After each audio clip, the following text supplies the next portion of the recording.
Dan pada bidang intelektual yang ketiga yaitu bidang sastra dan bahasa. Ada beberapa sastrawan yang terkenal dengan hasil karyanya setelah menamatkan pendidikannya di luar negeri. Antara lain yaitu Ibrahim Sinasi, pendiri surat kabar Tasviri Edkyar.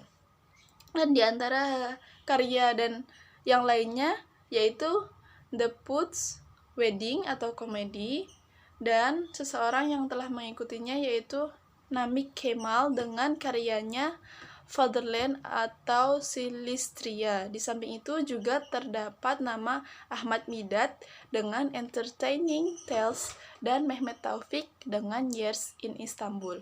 Bidang yang kelima yaitu bidang administrasi, di mana pada bidang administrasi terbentuknya tata laksana administrasi pemerintahan yang adil dan rapi.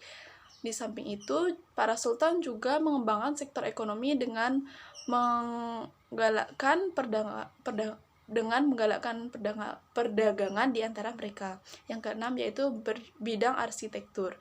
Dapat dilihat pada kerajaan Turki Utsmani, bidang arsitektur sangat berkembang, di antaranya dengan berdirinya masjid-masjid indah, yaitu Masjid Agung Muhammad Al-Fatih, Masjid Abu Ayyub Al-Ansori, serta Masjid Hagia Sophia yang sebelumnya merupakan gereja.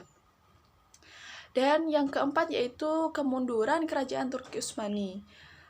Setelah mengalami kemajuan, kerajaan Utsmani setelah pemerintahan Sulaiman I mengalami masa kemunduran yang disebabkan karena kerajaan ini hanya memperkuat benteng pertahanan dari serangan-serangan barat. Dan tidak hanya itu, setelahnya raja yang memerintah yaitu orang-orang yang lemah. Dan kemunduran dari kerajaan Turki Utsmani ini dapat dipengaruhi oleh dua faktor, yaitu faktor internal dan juga faktor eksternal.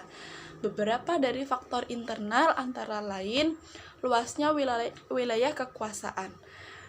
Kerajaan Turki Utsmani terkenal dengan wilayah yang luas karena kerajaan ini terus melakukan ekspansi yang luar biasa, dan dengan tentaranya yang kuat maka ekspansi tersebut berhasil dilaksanakan sehingga wilayah pemerintahannya memang sangat luas. Dengan luasnya wilayah pemerintahan ini, administrasi pemerintahan semakin rumit dan kompleks karena harus mengatur semua wilayah dari kerajaan Turki Utsmani sendiri ini, dan diperlukan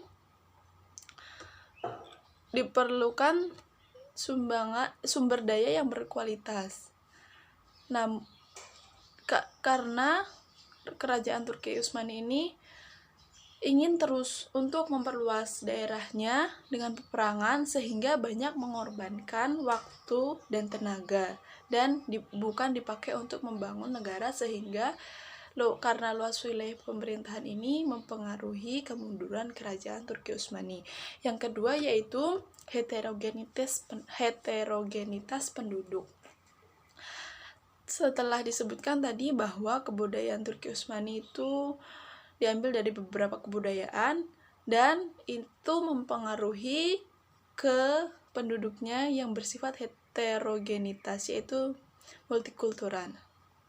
Dan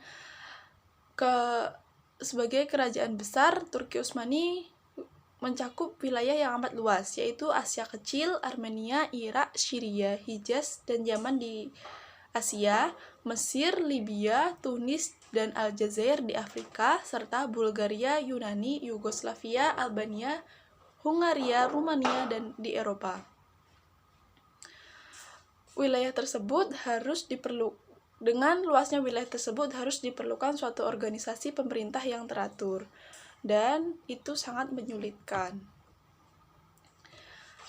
Yang ketiga yaitu kelemahan para penguasa. Sepeninggal dari Sultan Sulaiman Al-Qanuni, kerajaan Utsmani diperintah oleh sultan-sultan yang lemah, baik dalam kepribadian maupun dalam kepemimpinannya.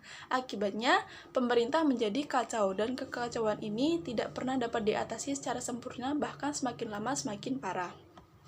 Dan yang keempat yaitu pemberontakan tentara Janissary, di mana tentara Janissary merupakan kekuatan dari Turki Utsmani. Apabila tentara Janissary melakukan pemberontakan, dapat dibayangkan bagaimana tentara Janisari ini sangat kuat dan juga dapat mempengaruhi kerajaan.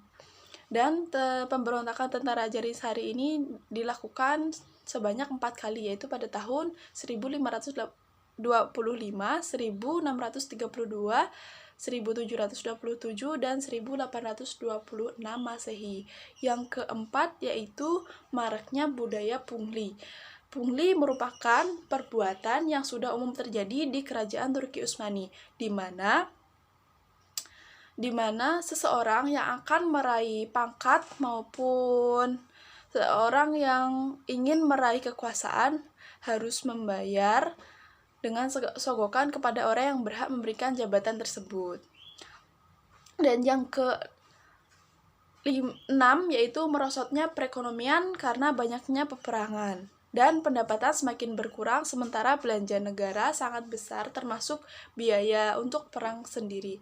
Dan yang ke-7 yaitu terjadinya stagnasi dalam lapangan ilmu dan teknologi. Yang kedua yaitu faktor eksternal. Faktor eksternal yaitu faktor-faktor yang mempengaruhi kemunduran kerajaan Turki Utsmani dari luar. Yang pertama yaitu timbulnya gerakan nasionalisme. Bangsa-bangsa yang tunduk pada kerajaan Turki Utsmani selama berkuasa mulai menyadari kelemahan dinasti tersebut. Kekuasaan Turki atas mereka bermula dari penaklukan, dan penyerbuan. Meskipun Turki telah berbuat sebaik apapun kepada pihak yang dikuasai, namun mereka beranggapan bahwa Turki adalah orang asing yang menaklukkan daerah mereka, sehingga mereka melakukan gerakan nasionalisme dan mereka bangkit serta melepaskan diri dari cengkraman kerajaan Turki Utsmani. Yang kedua yaitu terjadinya kemajuan teknologi di barat. Yang ini dikhususkan pada bidang persenjataan. Sementara di Turki Utsmani terjadi stagnasi ilmu pengetahuan sehingga ketika terjadi kontak senjata antara kekuasaan Turki dengan kekuatan Eropa, Turki selalu menderita kekalahan karena masih menggunakan senjata tradisional dan Eropa sudah menggunakan senjata modern. Yang ketiga yaitu serangan serta pertempuran militer dari Eropa. Sebelum terjadi Perang Dunia I yang menghancurkan Turki, upaya penyerangan dari Raja Eropa ke Turki sebenarnya sudah mulai ada pada akhir abad ke-16, di mana saat itu keluar statement yang menyatakan bahwa Sri Paus V, Raja Prancis Philips, dan Republik Bundukia sepakat untuk mengumumkan perang ofensif dan defensif terhadap orang-orang Turki untuk merebut kembali wilayah-wilayah yang dikuasai Turki seperti Tunisia, Aljazair, dan Tobruk. Nah, sejak itulah Turki melemah karena banyaknya pertempuran yang terjadi antara mereka dan negara-negara Eropa. Puncak dari semua